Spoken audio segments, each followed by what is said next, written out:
Hello বন্ধুরা, আজকে আমি তোমাদের দেখাবো কিভাবে একটা ছাঁচ দিয়ে ঠাকুর তৈরি করা। আমি ঠাকুর তৈরি করছি এখন একটা গণেশ ঠাকুর। চলো তোমাদেরকে দেখাই। এটা হলো ঠাকুরের ওপরের পার্টটা।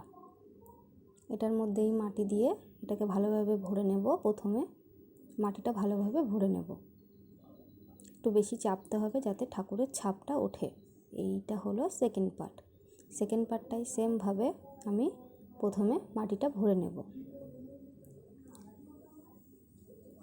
তারপরে বাদ বাকি মাথার দিকটা একটুখানি মাটি দিয়ে ভরে নেব, কারণ মাথার দিক থেকে মাটি দিয়ে যদি না ভরে নিই তাহলে ঠাকুরটা ঠিকঠাক হবে না।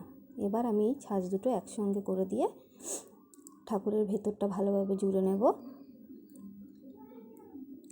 তারপরে এই ছোট্ট গোলটাকে চ্যাপটা করে এইভাবে ঠিক দিয়ে ঠাকুরের পেছন দিকটা আমি ঠিক করে নেব।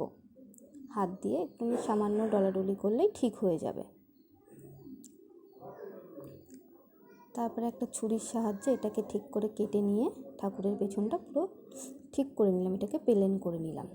এবার হালকা একটুখানি ফুটো করে ভেতরের হাওয়াটাকে বের করে দিলাম।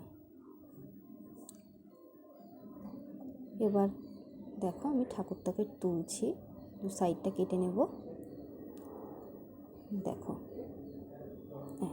আমার ঠাকুরটা হয়ে গেছে। দেখো খুব সুন্দরভাবে উঠে এসেছে, ছাপটাও পুরোপুরি উঠেছে। এবার একটা ছুরির সাহায্যে পাশটা কেটে নেব, পাশটা সমান করে চেঁচে নেব। দেখো ছুরির সাহায্যে এটাকে পাশের মাটিগুলো আমি সরিয়ে দেব। দেখো কত সুন্দর জিনিসটা। এবার সামান্য হাত দিয়ে ঠাকুরটাকে প্লেন করে নেব। আশেপাশের মাটিগুলো জয়েন্ট করে দেব। জয়েন্টগুলোকে এইভাবে না করলে ঠাকুরটা যখন আমরা গরম করব, ঠাকুরটাকে যখন পোড়ানো হবে তখন ছেড়ে যাবে ঠাকুরটা। তুমি দেখো ঠাকুরটা পুরো কি সুন্দর তৈরি হয়ে গেল। এবার এটাকে আমি একটা ছাতা নিয়ে নিয়েছি, এটা ঠাকুরের মাথায় আমি সুন্দরভাবে সেট করে দেব। দেখো ঠাকুরটাকে এখন কি সুন্দর লাগছে।